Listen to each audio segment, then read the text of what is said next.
तो बेटा देखते हैं हम लोग radius of nth orbit. Bohr's atomic model में नील बोर साहब ने बताया, क्या बताया कि इलेक्ट्रॉन न्यूक्लियस के सराउंड में एक फिक्स स्टेशनरी ऑर्बिट में रिवॉल्व कर रहा है। जरा समझिए इस बात को। दिस इज न्यूक्लियस, प्रोटॉन और न्यूट्रॉन प्रेजेंट है इसमें बेटा।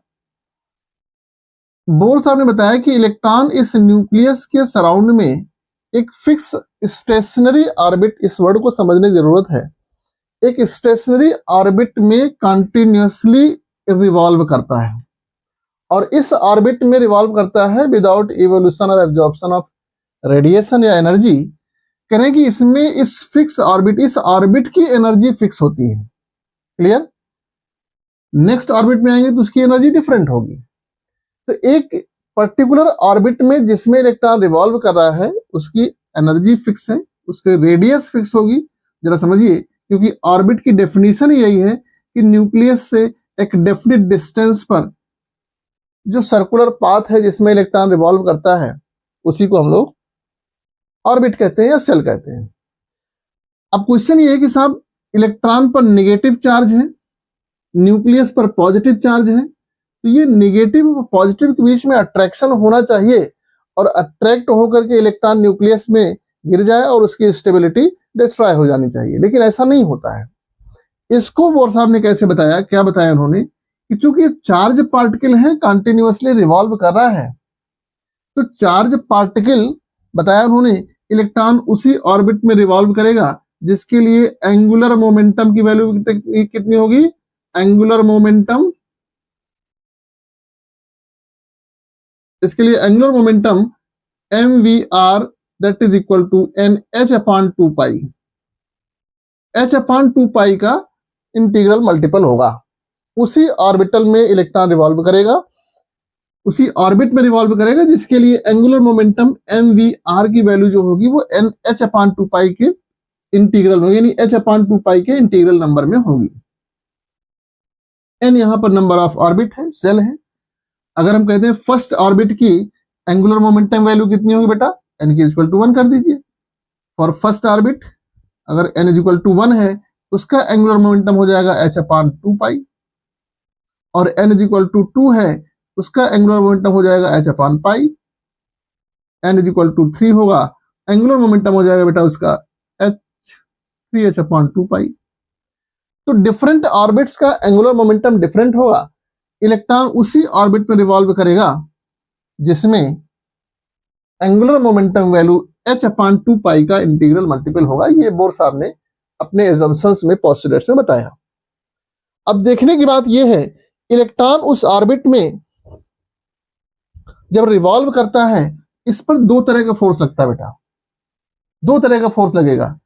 एक तो इलेक्ट्रोस्टैटिक अट्रैक्शन, यानी इस न्यूक्लियस से और इस ऑर्बिट के बीच में एक चार्ज पॉइंट ये है और दूसरा चार्ज पॉइंट इलेक्ट्रॉन है, तो इसके बीच में जो रेडियस है वो मैंने मान लिया r है। तो पॉजिटिव और negative electrostatic force of attraction work करेगा, राइट? इलेक्ट्रोस्टैटिक अट्रैक्शन, कूलॉम्बिक फोर्स, और दूसरा एक इस पर फोर्स वर्क करेगा सेंट्रीफ्यूगल फोर्स।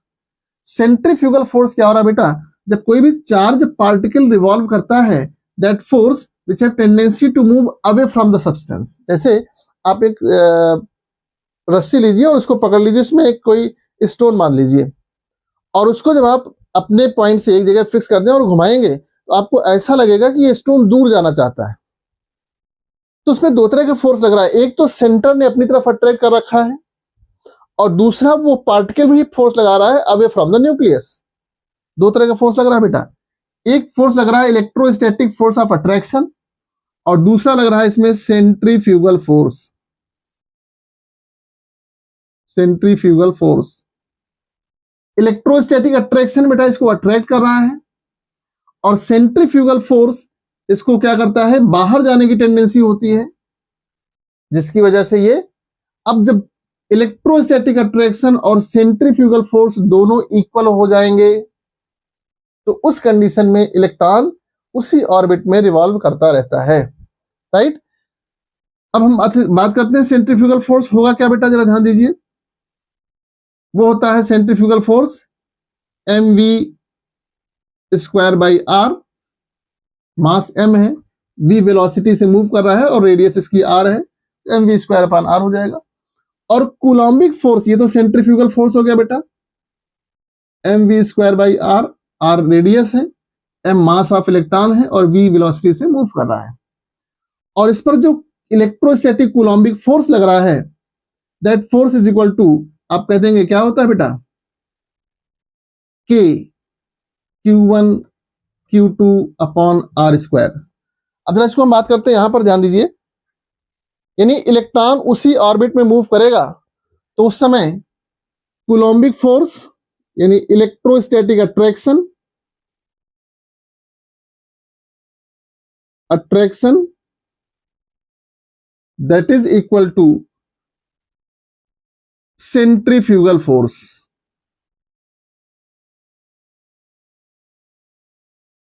सेंट्रीफ्यूगल, दोनों फोर्स इक्वल होंगे तो इलेक्ट्रॉन उसी ऑर्बिट में रिवॉल्व करेगा। ये फोर्स बेटा होता है क्या, K Q1 Q2 upon R square. K coulombic constant है, Q1 Q2 दो चार्ज बेटा पार्टिकल में, एक चार्ज पार्टिकल न्यूक्लियस, दूसरा चार्ज पार्टिकल इलेक्ट्रॉन। आर उसके बीच का डिस्टेंस है जिसको हम लोग रेडियस कह रहे हैं।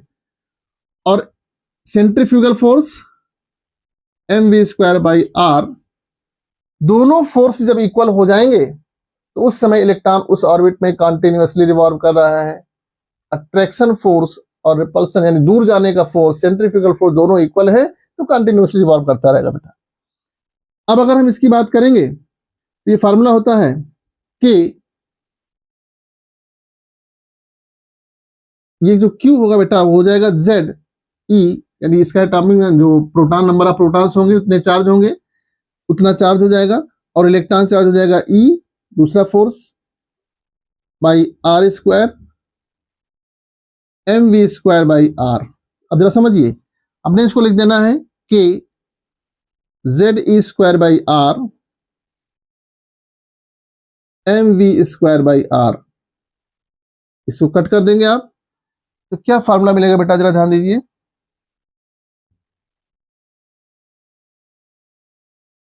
v स्क्वायर अगर आप फाइंड करेंगे, यहां से v स्क्वायर निकालेंगे तो फार्मूला बन जाएगा कि ZE square by M R, right. Cross multiplication कर देंगे आप तो यहां से v स्क्वायर निकल आएगा। अब जरा ध्यान दीजिए, आपको मालूम है एंगुलर मोमेंटम किसी भी ऑर्बिट का मैंने बताया अभी कितना होगा, mvr इज इक्वल टू कितना हो जाएगा बेटा, n h अपॉन 2 पाई। क्लियर, n h अपॉन 2 पाई। यहां से अगर आप v निकालेंगे आ जाएगा n h अपॉन 2 पाई एम आर। तो ध्यान दो बेटा, इस v की वैल्यू अगर हम यहां रख दें v स्क्वायर करके इक्वेशन 1 में, अब अगर आप इसको v स्क्वायर करोगे तो कितना हो जाएगा बेटा, n square h square 4 pi square हो जाएगा बेटा, 4 pi square m square and r square, right. अब इस पूरी वैल्यू उठा के आप इसकी जगह पर रख देंगे, यानी इसकी जगह पर रखेंगे तो क्या फॉर्मूला बन जाएगा बेटा, ध्यान दीजिए, n square h square 4 pi square m square r square is equal to k ZE square M are.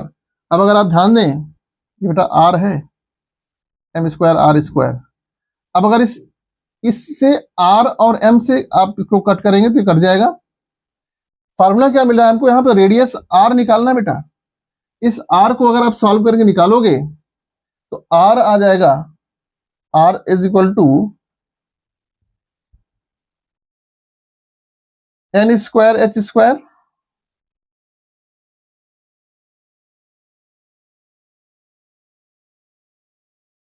Divide by 4 pi square m k ZE square. This is the value of R. अगर आप ध्यान दें यहां पर n number of orbit है, h Planck constant है बेटा, पाई constant है, पाई की वैल्यू जानते हैं, m mass of electron, k coulombic constant है, कूलम्ब कांस्टेंट k, और E है चार्ज और इलेक्ट्रॉन। अब यहां पर ध्यान दीजिएगा, अगर हम h की वैल्यू, पाई की वैल्यू, m की वैल्यू यानी मास of electron, k coulombic constant और इलेक्ट्रॉन के चार्ज की वैल्यू अगर इस कांस्टेंट की वैल्यू पुट कर देते हैं आप, तो जो r की वैल्यू आ जाएगी बेटा, r इसको सॉल्व करोगे 0.529 n स्क्वायर बाई z। ये जो वैल्यू आ रही है बेटा, ये एंगस्ट्रॉम में आ रही है, ध्यान रखिएगा। यानी रेडियस ऑफ nth ऑर्बिट की वैल्यू फार्मूला निकल आया आपके पास, radius of nth orbit is equal to 0.529 into n square by z। इनकी वैल्यूज प्लैंक कांस्टेंट h 6.6 इंटू 10 पावर माइनस 34 जूल, पाई की value 3.14, m mass of electron 9.1 into 10 power minus 31 kilogram, k coulombic constant, इसकी value होती है 9 into 10 की power 9 newton metre square पर second square, और E charge और electron 1.6 into 10 power minus 19 coulomb. तो इनकी वैल्यूज आप बेटा पुट करोगे तो ये जो R है वो R आपको एंगस्ट्रॉम में आ जाएगा। बहुत इंपॉर्टेंट फार्मूला बेटा, रेडियस ऑफ nth ऑर्बिट। आइए देखते हैं इसको कैसे हम अप्लाई करेंगे। हम लोग पॉज करके जरा इसको लिख लीजिए फटाक से। चलिए, रेडियस ऑफ nth ऑर्बिट आपने निकाल लिया फार्मूला, वेरी इंपॉर्टेंट फार्मूला। आपको देखो बेटा, इसका डेरिवेशन नहीं ध्यान रखना है, क्योंकि डेरिवेशन आपके एग्जाम में नहीं पूछना है। आपके एग्जाम में डिफरेंट ऑर्बिट की रेडियस से रिलेटेड क्वेश्चंस मिलते हैं, और वो क्वेश्चन आपको सॉल्व करना बहुत इजी मिल जाएगा। यहां से क्या आपने फार्मूला मिला, रेडियस ऑफ nth ऑर्बिट यानी r of nth is equal to क्या मिला बेटा, 0.529 n square by z। This is the formula for nth orbit. और ये जो वैल्यू आ रही है बेटा, ये एंगस्ट्रॉम में है, ध्यान रखिएगा। 1 एंगस्ट्रॉम में आप इसको कन्वर्ट कर सकते हैं सेंटीमीटर और मीटर दोनों में। अब जरा देखिए, आपसे कह दिया गया डिफरेंट ऑर्बिट की रेडियस निकालनी है, तो रेडियस बेटा आता है formula r1 by r2 is equal to n1 square by n2 square. Different orbit का रेडियस रिलेशन निकल आएगा। अगर आप एटॉमिक नंबर के टर्म में देखना चाहते हैं, उसका फॉर्मूला बन जाएगा r1 by r2 is equal to z2 by z1। आइए देखिए, हम लोग इससे रिलेटेड क्वेश्चन सॉल्व करते हैं। कैसे क्वेश्चन सॉल्व होता है इससे, राइट। जैसे मान लीजिए क्वेश्चन कह दिया गया आपसे, क्या क्वेश्चन आया, what is the radius ratio, what is the radius ratio of third and fifth orbit of He positive ion. एक चीज ध्यान रखना है, ये जो एप्लीकेबल होता है, they are applicable only for hydrogen और हाइड्रोजन लाइक स्पीसीज, समझ रहे हैं ना। तो इसके लिए एप्लीकेबल। अब देखिए जरा, third and fifth orbit of helium ion. अब अगर आप ध्यान दें यहां पर, तो आपके पास एटम सेम है, यानी जेड की वैल्यू सेम है, ऑर्बिट्स चेंज हो रहे हैं बेटा, नंबर ऑफ ऑर्बिट चेंज हो रहा है, third orbit and fifth orbit. तो r1 बाई r2 आपने फॉर्मूला लिखा है n1 square by n2 square. इसका रेडियस रेशियो आ जाएगा थर्ड ऑर्बिट और यानी r of third orbit, r of fifth orbit, n1 square यानी थर्ड 3 का स्क्वायर डिवाइड बाई 5 का स्क्वायर। आंसर आ गया आपके पास, यानी r of third and r of, ratio की बात की जा रही है बेटा, इसको सॉल्व करोगे 9/25। तो r of third orbit is to r of fifth orbit for helium is equal 9:25 is answer, right. तो इस तरह से आप क्वेश्चन सॉल्व करेंगे। एक क्वेश्चन और देखते हैं, जरा समझिए, सॉल्व करिए, फॉर्मूला लिखिए इसको, फिर आप क्वेश्चन सॉल्व करते हैं। सही है।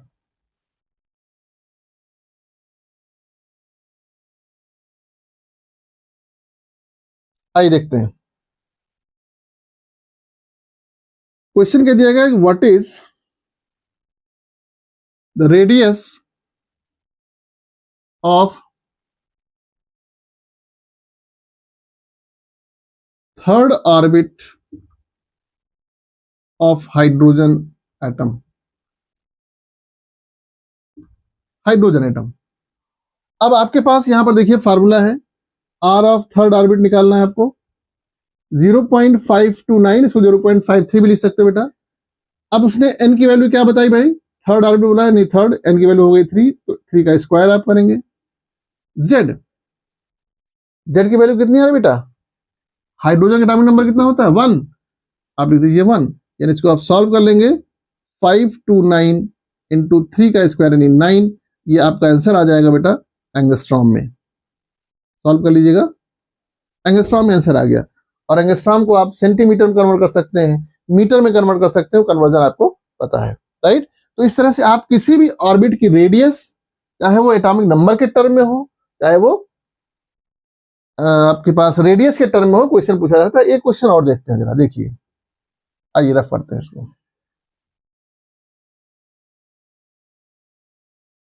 सही है। आपसे कह दिया गया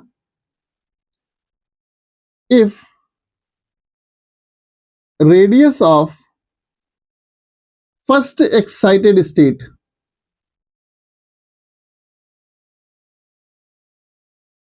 of hydrogen atom is Rn, what will be the radius of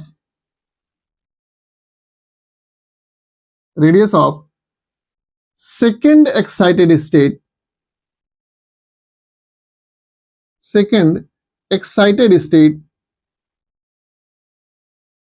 of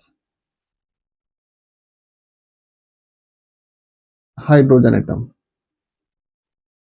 right. इसका मतलब क्या हुआ, यहां पर फर्स्ट एक्साइटेड स्टेट दिया है, फर्स्ट एक्साइटेड स्टेट दिया है बेटा हाइड्रोजन एटम का, और सेकेंड एक्साइटेड स्टेट का रेडियस पूछ रहा है। जरा समझिएगा एक्साइटेड स्टेट का मतलब क्या हुआ। अगर हम बात करते हैं बेटा, ये एटम है, nucleus, first shell, second shell, third shell, fourth shell. तो इस एटम का जो फर्स्ट सेल होता है बेटा, ये तो ग्राउंड स्टेट है, इसका जो फर्स्ट एक्साइटेड स्टेट होगा वो होगा बेटा, ये n इज इक्वल टू 1 है तो n इज इक्वल टू 2 होगा। तो इस हाइड्रोजन का जो फर्स्ट एक्साइटेड स्टेट है वो सेकेंड ऑर्बिट है, और second excited state third orbit है। तो उसने आपको फर्स्ट एक्साइटेड स्टेट मतलब सेकेंड ऑर्बिट की रेडियस दे रखी है बेटा। सेकेंड ऑर्बिट की रेडियस कितनी दे रखी है, Rn। What about radius of second excited state मतलब थर्ड ऑर्बिट, आपसे थर्ड ऑर्बिट की रेडियस पूछा जा रहा है, क्या होगा इसी r के टर्म में। तो आपके पास फार्मूला है, जब एटॉमिक नंबर सेम हो तो R1 by R2 N1 square by N2 square. जरा समझिएगा, R1 की वैल्यू आपको दे रखी है Rn, अब लिख दिया Rn। R2 आपको फाइंड करना है, N1 मतलब फर्स्ट एक्साइटेड स्टेट यानी सेकेंड, 2 का स्क्वायर, N2 मतलब थर्ड का स्क्वायर हो जाएगा बेटा। इसको आप सॉल्व करेंगे, Rn बाई R2 4 बाई 9। अब जरा ध्यान दीजिए, आपको निकालना है R2, R2 क्या हो जाएगा बेटा 9Rn by 4, this is the answer, 9 by 4 Rn, 9 by 4 Rn। तो किसी भी एक्साइटेड स्टेट में किसी भी ऑर्बिट का, लेकिन ध्यान रखिएगा हाइड्रोजन और हाइड्रोजन लाइक स्पीसीज में ये फार्मूला एप्लीकेबल होगा। तो आप इसको